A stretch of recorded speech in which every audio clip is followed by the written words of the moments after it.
So watercolors, where to start and how do you start? First of all, watercolors come in 3 different forms. You can buy them in tubes, such as this one. So inside is a paste, and then you can buy them in a liquid form. They usually come in a bottle. And then you have pans or cakes. That's a hard version of watercolor.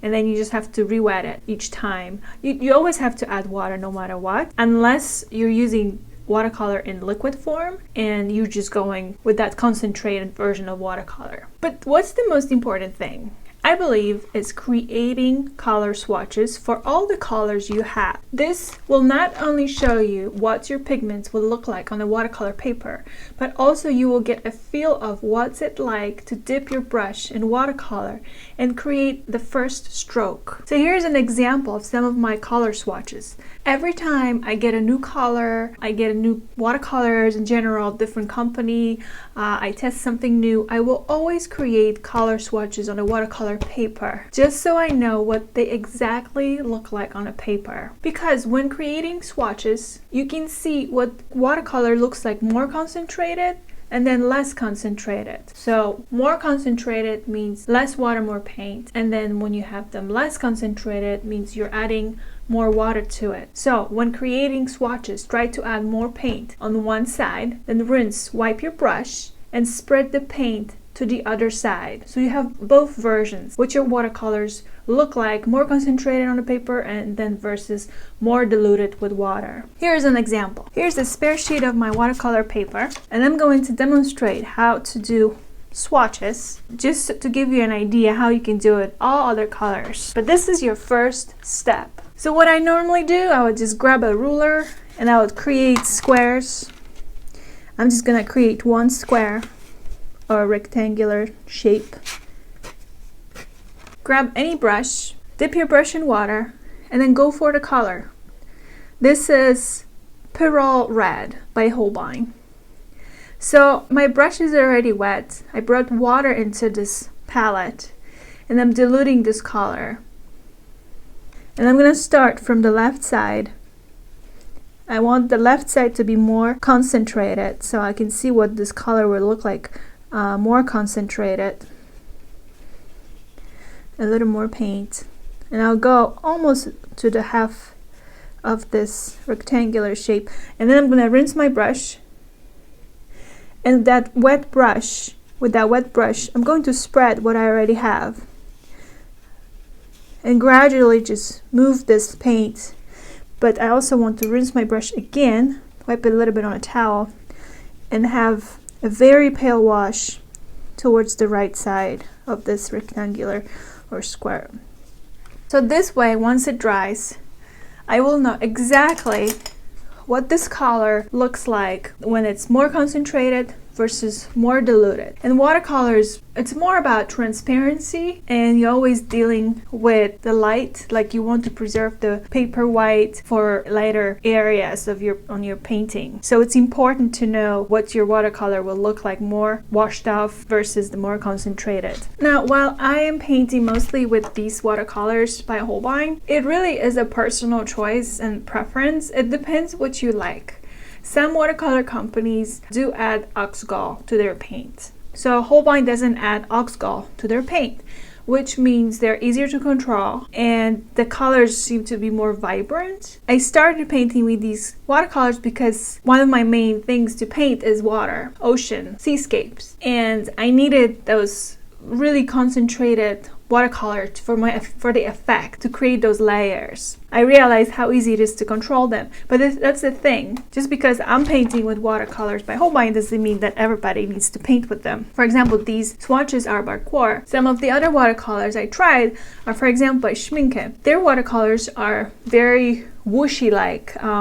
The watercolor spreads very fast. It's very transparent and it spreads fast, and it's a little harder to control, and you do get a lot of blooms. So again, if this is your preference and you like the blooms, you like the spreading fast, then that would be your watercolor brand. I always suggest and believe that starting off with good quality watercolor papers, brushes, and paints gives you a really good start in learning how to paint with watercolor. Watercolor paper is the foundation of your watercolor painting. There's no way around it. If you have a cheap watercolor paper, nothing just comes out right. It doesn't matter how expensive your paints are, doesn't matter how good your brushes are. Nothing goes well if you have a cheap quality student grade watercolor paper. The paint doesn't get absorbed properly. You get, no matter what, very washed off colors. You can't lift up the colors because the paper gets damaged very easily. The paper rips. You can't add additional layers without damaging the paper. Also, when you use a washi tape, which I do a lot to create a white frame like here, if this was a cheap paper, it would most likely rip while I was peeling off the washi tape. So a lot of times you watch me do certain things. Oh, Maria's painting landscape, she's painting this, how does she do that? I can't get the same effect on my paper. I'm not saying you have to paint with the exact watercolor paper I do. Now, not all professional grade watercolor papers react the same. For example, there's papers that don't lift up easily at all, like Saunders Waterford. I have a hard time sometimes lifting up on that paper. Arches is probably one of the papers I use the most, although I started exploring more and more. So I do see the difference, what I can do with certain papers versus other papers, but I still stay away from student grade to avoid disappointment, and it's very easy to get discouraged, especially when you're first starting out with watercolors. So once you've settled with your watercolor paper, watercolor paints, you can start with choosing a subject you want to paint. It is easier to use reference photos because it gives you more ideas. Like, they give you more ideas right away what to paint. Small things first, like layered landscapes, and the simpler the better for you. Now, pencil sketches help a lot, even if it's just one line to give you a mark where the sky and water starts, or trees. Like with this landscape, my pencil sketch was really rough. All I did was just a line for this mountain here, a couple lines here. I did have a couple lines for the tree, but it's nothing like when I paint animals in watercolor.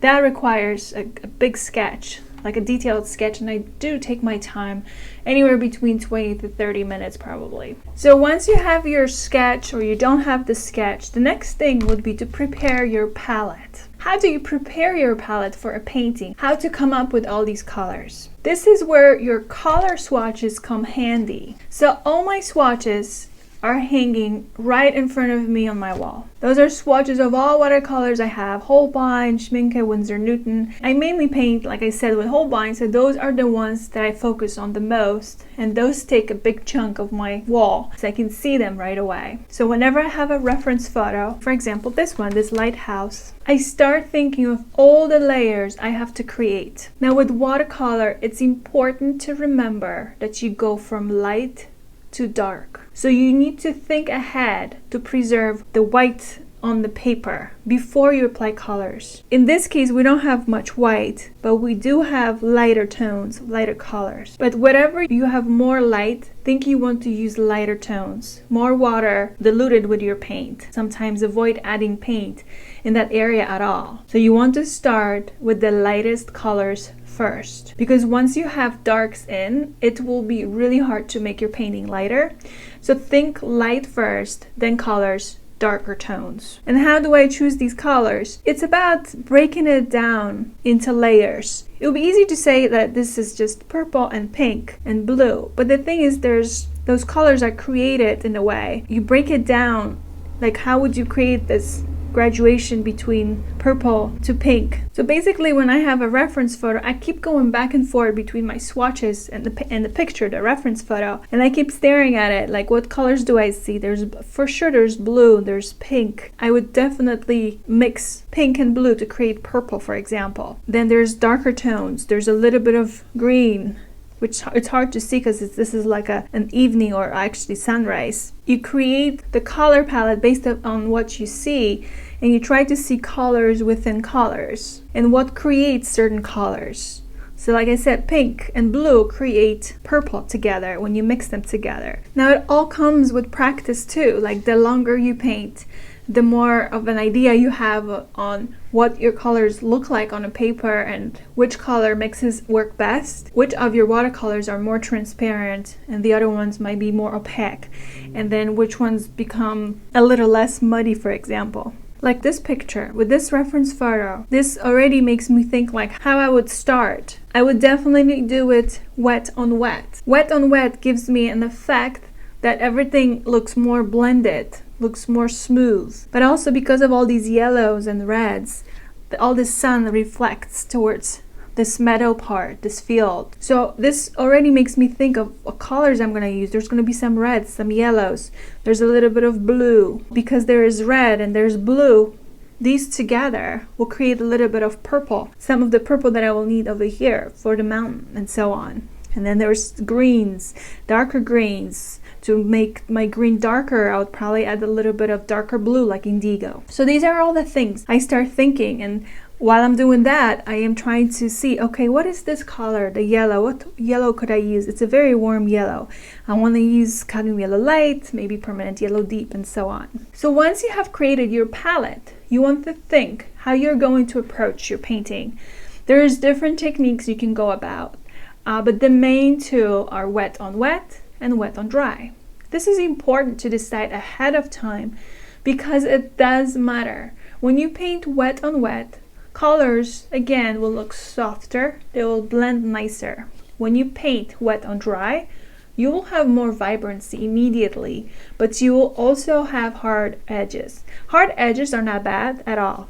It's just a matter of what you're painting. And most of my paintings are wet on wet, then wet on dry with the final layers. It really depends on what I am painting. My watercolor paintings have definitely changed over time because I used to paint mostly on hot press watercolor paper and then wet on dry. Today you'll find most of my artwork done on cold pressed or even rough watercolor paper, and then starting off first with a wet on wet technique. So to put it all together, when you're first starting with watercolor and you've never painted with this medium before, first thing you want to do, you need art supplies. There is this free section in my online school, free watercolor tips, and there's more of a breakdown on watercolor papers, brushes, and paints. But there's also going to be another segment for this series covering brushes and papers and paints. But once you have your supplies, you do want to create color swatches first. Number one, create your color swatches. Next thing, choose what you want to paint. It might be easier for you to go for a reference photo. That will give you an idea of something to think about and refer to. It's much easier versus coming up with something out of your imagination, because you'll be able to refer to colors and keep going back and forth. But start with smaller things first and with light layered objects, landscapes. The simpler the better. If you need a pencil sketch, try to create a pencil sketch, even if it's something light.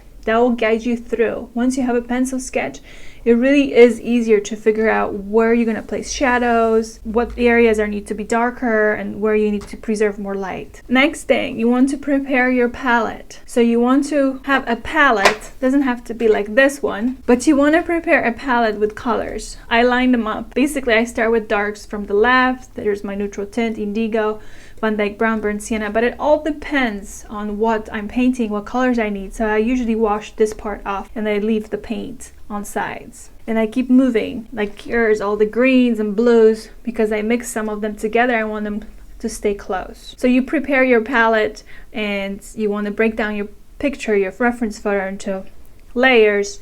And just by looking at your swatches, color swatches, you'll be able to create a palette, refer to, okay, what yellows I need, what reds I need, and so on. So you have your palette. You created your color palette. Now you break down your picture, reference photo, into stages of painting. How do you want to start? Wet on wet, wet on dry. Again, it's important to decide ahead because the effect will be very different. And with landscapes, it really is much easier to start off wet on wet. So you wet your paper first and then you apply colors. If you want the painting to be more vibrant, know ahead of the game that you might have to add another layer because watercolors always dry more pale than when you first see them wet on the paper. So make a plan. Planning for your watercolor painting really helps a lot. Break it down into stages, how you're gonna paint this and that. Try to imagine it. Try to picture it. What happens when you do wet on wet, wet on dry? Sometimes you wanna do dry brushing, that's fine too. It just depends again what you're painting.